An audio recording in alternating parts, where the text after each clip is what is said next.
തിരുവനന്തപുരം വട്ടിയൂർക്കാവിൽ ആളുമാറി വോട്ട് ചെയ്തു എന്നാണ്. കാച്ചാണി 60-ാം ബൂത്തിലാണ് സംഭവം. സാങ്കേതിക പ്രശ്നം എന്നാണ് വിവരം. അർജുൻ വിവരങ്ങളുമായി ചേരുകയാണ്. അർജുൻ, ഈ ഒരു തെരഞ്ഞെടുപ്പ് നടക്കുന്ന സമയത്ത് ഇത്തരം ചില സംഭവങ്ങൾ കൂടി ഉണ്ടാകുന്നു സമാന്തരമായിട്ട് എന്നുള്ളതാണ്. ഇതിപ്പോൾ എങ്ങനെയാണ് ആള് മാറി വോട്ട് ചെയ്യാനുള്ള കാരണം? സാങ്കേതിക പ്രശ്നമാണോ കാരണം?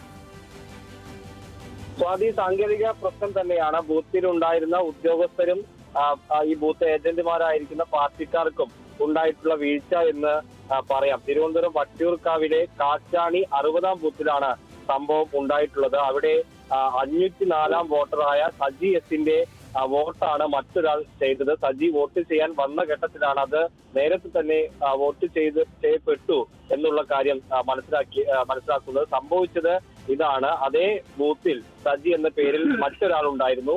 ആള് മാറി ഈ സജി എസിന്റെ വോട്ടാണ് പകരം ചെയ്തത്. അത് പിന്നീട് സജി എസ് വോട്ട് ചെയ്യാൻ വന്ന ഘട്ടത്തിലാണ് തിരിച്ചറിഞ്ഞത്. സാങ്കേതികമായി ഉദ്യോഗസ്ഥർക്ക് ഉൾപ്പെടെ ഉണ്ടായിട്ടുള്ള പിഴവായിട്ട് അതിനെ കാണാം. അതേ സമയത്ത് സജി എസിന് പെൻഡേഡ് വോട്ട് ചെയ്യാൻ ഉദ്യോഗസ്ഥർ അനുമതി നൽകുകയും സജി എസ് അത് ചെയ്യുകയും ചെയ്തിട്ടുണ്ട്. ഏതെങ്കിലും തരത്തിൽ പരാതിയില്ല എന്നാണ് അറിയിച്ചത്. പക്ഷേ ഈ ടെൻഡേഡ് വോട്ട് എന്ന് പറയുമ്പോൾ ആദ്യഘട്ടത്തിൽ എണ്ണപ്പെടുന്നതല്ല. ഒരുപക്ഷെ സ്ഥാനാർത്ഥികളുടെ വോട്ട് നില തുല്യമാകുകയാണെങ്കിലായിരിക്കും ടെൻഡേഡ് വോട്ട് എണ്ണാൻ പറ്റുക. അതല്ലാത്ത തരത്തിൽ, അതായത് ആദ്യഘട്ടത്തിലെ എണ്ണലിൽ അസാധുവാകുന്ന വോട്ട് എന്ന് പറയാം. അതേസമയത്ത് വട്ടിയൂർക്കാവ് മണ്ഡലമാണ്.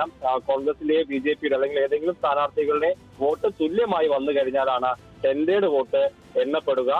ഏതായാലും പരാതി ഇല്ല എന്നാണ് സജി അറിയിച്ചിട്ടുള്ളത്. അതുകൊണ്ട് തന്നെ വലിയ പ്രശ്നങ്ങളിലേക്ക് പോയിട്ടില്ല. കള്ളവോട്ട് ഉൾപ്പെടെയുള്ള ആരോപണങ്ങളൊന്നുമല്ല ഉന്നയിക്കപ്പെട്ടിട്ടുള്ളത്. സാങ്കേതികമായിട്ടുള്ള പ്രശ്നം കൊണ്ട് ഉണ്ടായിട്ടുള്ള ഒരു പിഴവ് എന്നാണ് ഇപ്പോൾ അറിയിക്കുന്നത്. ശരി അർജുൻ.